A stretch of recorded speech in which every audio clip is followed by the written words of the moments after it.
Agent de tri, conducteur d'engin, chimiste, ambassadeur du tri.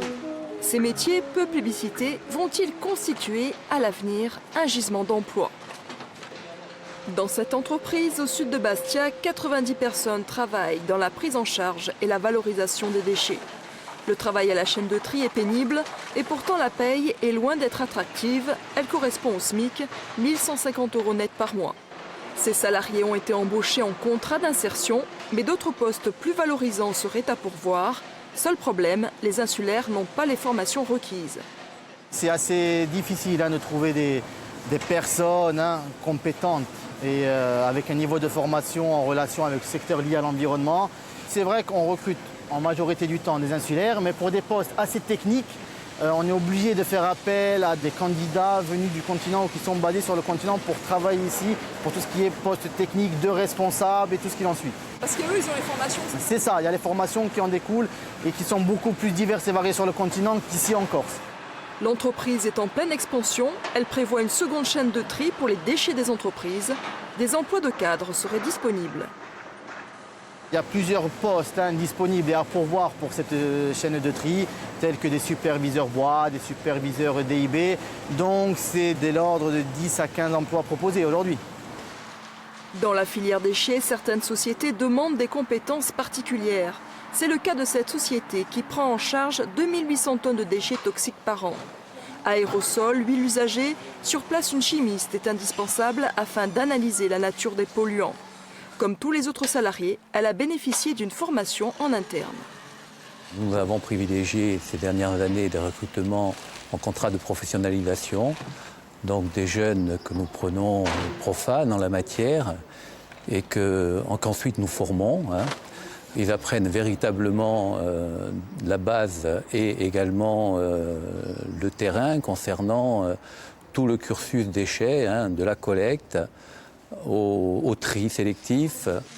Après un stage en alternance, Aurélie, 24 ans, a été embauchée en CDI comme commerciale. Son salaire est de 1 800 € net par mois. C'est une diplômée de l'université de Corté. L'environnement a été souvent soulevé durant mes études et j'ai souhaité m'orienter vers une entreprise ou une déchetterie, ou une gestion de déchets banals ou une gestion des déchets dangereux. Avec les entreprises privées, les collectivités locales sont également à la recherche de salariés, formés ou pas.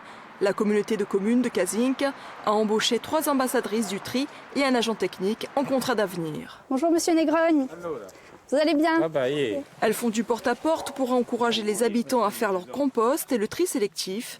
En diminuant le volume des déchets ménagers, la Cazinc a économisé 57 000 € sur la facture enfouissement. Ah oui, il est beau votre compost. Il est presque plein. Cette économie va pouvoir pérenniser les 4 nouveaux emplois.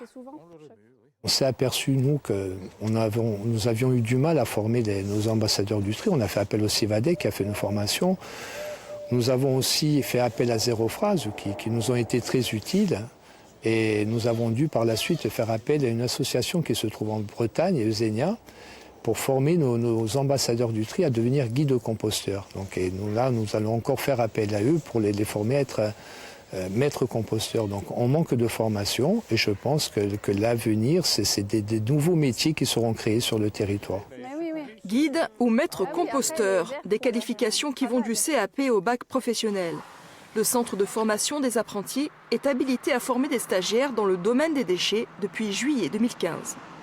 Je rappellerai que Dixit et la communauté de rémunération bastiaise, au travers de son directeur général des services de l'époque, qui remonte donc à 2 ans en arrière, cette spécialité, entre guillemets, représenterait un gisement de 600 emplois sur la Corse. 600 emplois sur la Corse, c'est énorme. Ce chiffre est-il surévalué ?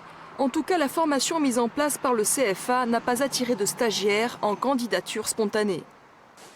Est-ce dû à une mauvaise communication ou ce type d'emploi est-il rédhibitoire ? Pourtant, tout reste à faire. La Corse produit chaque année 183 000 tonnes d'ordures ménagères. Seulement 20% de ces matières sont valorisées.